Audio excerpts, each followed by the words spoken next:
This is a public broadcast. All the world is a stage, and all the men and women merely players. Why should a YouTube video be any different? In this video series, at times, you, dear viewer, play the part of a tinfoil wearing individual. It is just a part. None of my dialogues are demeaning you personally, unless, of course, you truly are one of those tinfoil wearing individuals. Thank you for your understanding. The lockdown is being lifted. Why don't you come over? The beach is nice. As I always said, it's just like the flu. Tell you what. Look at the links I've sent you. Is like the flu. It's a lot like the flu. I like to believe that it's going to end up more like the flu virus. What the? Ring around the rosy. We're all stupid. We're all going to die. All down. Purpose of this video is to explain why, despite the similarities, COVID-19 is a completely different beast to seasonal flu and should not be compared. After watching this, I'm positive you'd come to the same conclusion. We'll use real data and real fact, none of those alternative fact bullshit here. Difference in infection rate. On one of the other videos, we talked about basic reproduction number or R0. This tells us the average number of people who will contract a contagious disease from one person with that disease. It specifically applies to a population of people who were previously free from infection and haven't been vaccinated. If R0 is equal to 1, each existing infection causes one new infection. The disease will stay alive and stable, but there won't be any outbreak or an epidemic.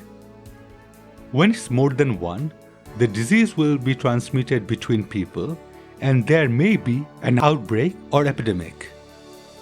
With that being said, let's look at our seasonal flu R0 value, which is 1.3, where COVID-19 has a R0 of between 2 and 2.5. Obviously, more data would narrow that range for COVID-19, but it would still be within that range. Of course, the numbers don't seem to be very far apart, especially when you consider measles has a R0 of 18, but looks can be deceiving. If we draw a simple model where every third person is infecting 2 people and the rest are affecting 1, in a roundabout way that should give us a R0 of 1.3. After 10 rounds, we get a total infected number of 78 people. Just for fun, I decided to model a new virus. It's called stupidity and has the same R0 as a seasonal flu. Let's say it starts with patient 0 in London. So one person in the entire planet is infected. It also has the same characteristic as flu. On screen, you can see how it's infecting the world. Let's do the exact same thing with COVID-19. To appease all the naysayers, we'll use the lowest value of 2 instead of a median value. When we draw that model, after 10 rounds, we get a total infected number of 2 to the power 11, that is 2048. Summary. Even if seasonal flu had no vaccine, it would infect 77 people after 10 rounds, where COVID-19 would infect 2047. Of course, in real world, we don't calculate using round, but the math is still solid. In my simulation for stupidity virus, we get a peak of 54 new transitions per 1000 people on day 58. That's a rate of 5.4%. For COVID-19, That peak is at day 23 with 130 new transitions per 1,000 people. That's a rate of 13%. Disclaimer: this result is not same as real life, as COVID-19 didn't start with London with patient 0. But that's the beauty of simulation.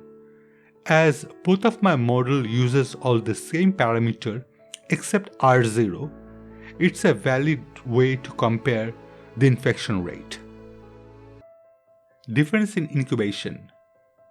Incubation period is the time period between coming into a contact with some disease and developing actual symptoms.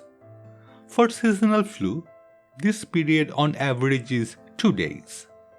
Most healthy adults may be able to infect others beginning 1 day before symptoms develop and up to 5 and 7 days after becoming sick, which means if I get infected right now, on average I should feel it after 2 days, but after tomorrow I might be able to pass it on.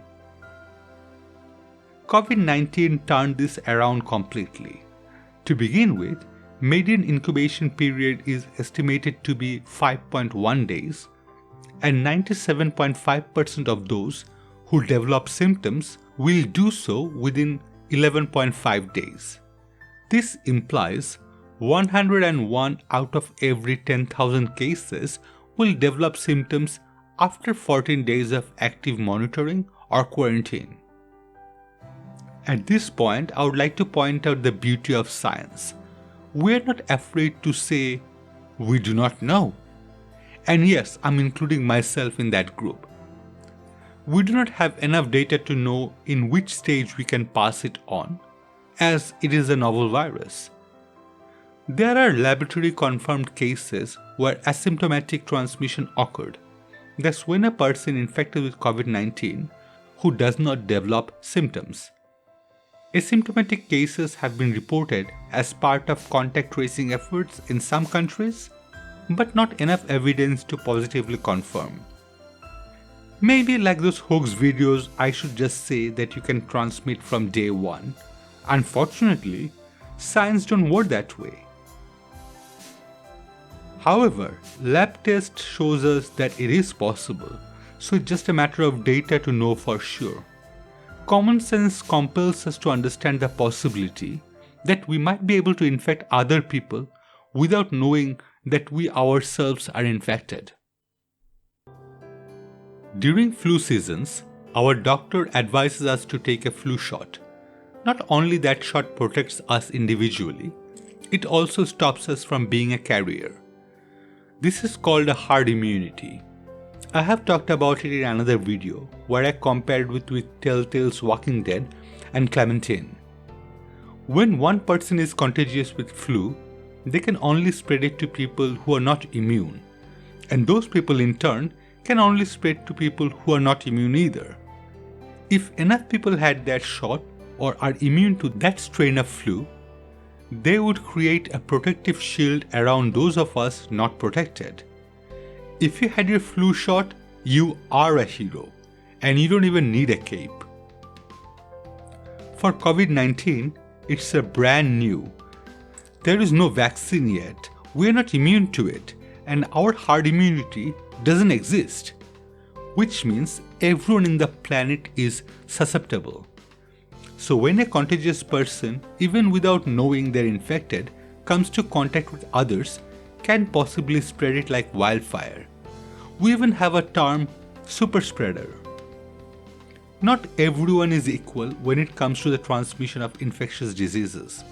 In fact, it has been established for at least 2 decades that there is something called the 2080 rule, that a small core group of about 1 in 5 people transmit infections so far more than the majority do. A British man in his 50s who contracted the coronavirus infection at a conference in Singapore.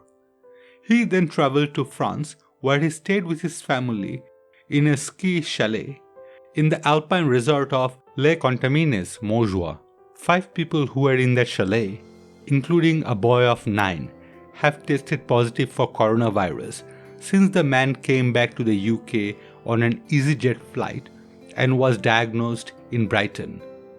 Without any cure or vaccine, the only defense we have against COVID-19 is social. We can take ourselves out of the equation by using social distancing, by not being around anyone and trying to stay home as much as possible. We reduce the spread of the infection. When it comes to flu, around 2% of people infected needs to be hospitalized, where 20 to 31% of people who test positive for COVID-19 has to be hospitalized. Flu has a fatality rate of 0.1%. As we don't have enough data to calculate an exact fatality rate for COVID-19, despite data pouring in from many countries, there is still a wide range of estimates from as low as 1 in 1,000 to as high as 1 in 30. The risk depends on your age, sex, health, and the care you receive if you become severely ill. In the UK, as of 2nd of April, 2,921 people have died out of 33,718 confirmed cases. A crude case fatality rate of around 9%. For Italy, the figure is nearly 12%, and for Germany, just 1%. By the way, crude case fatality rate is when they don't take into account the fact that some of the people counted in the infected numbers have not recovered yet and may still go on to die.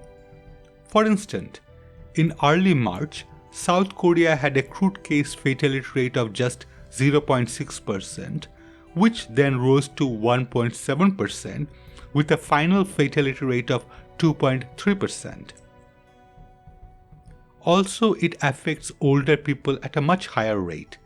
In places like Italy, with its aging population of 61 million, calculated death would be much higher than compared to places like Nigeria, with a much younger population of 191 million. Public Health England estimates that on average, 17,000 people have died from the flu in England annually between 2014-15 and 2018-19. However, the early deaths vary widely, from a high of 28,000 in year 2014 to a low of 1,692 in last year. Public Health England does not publish a mortality rate for the flu. As of May, we have a death count of 36,393, and it's not even the middle of the year yet. Let me repeat the number one more time just in case. Last year, we lost 1,692 people to flu. So far this year, we lost over 35,000 to COVID-19. This is a really serious problem that we have to take seriously. I mean, people always say, well, the flu does this, the flu does that. The flu has a mortality of 0.1%. Sure. This has a mortality of 10 times that. Okay. And that's the reason why I want to emphasize we have to stay ahead of the game in preventing this. Do you still think it's comparable? Well, they both have common symptoms, and often case they both lead to pneumonia, which is ultimately how both of them are usually fatal. But think of all the differences. One has an infection rate much higher than the other, has an incubation period that behaves opposite of flu. With no vaccine, one compels us to social distancing. Well, that's only when one gives 2 cents about others' well-being. And finally, a death toll that unfortunately is demonstrable. When people compare COVID-19 to seasonal flu, they downplay the severity of this virus. To be honest, I don't really care if they do it out of ignorance or they just want to see the world burn. But this sends out a very wrong message. It makes one feel invincible cause, oh well, it's just like flu. Well, it ain't.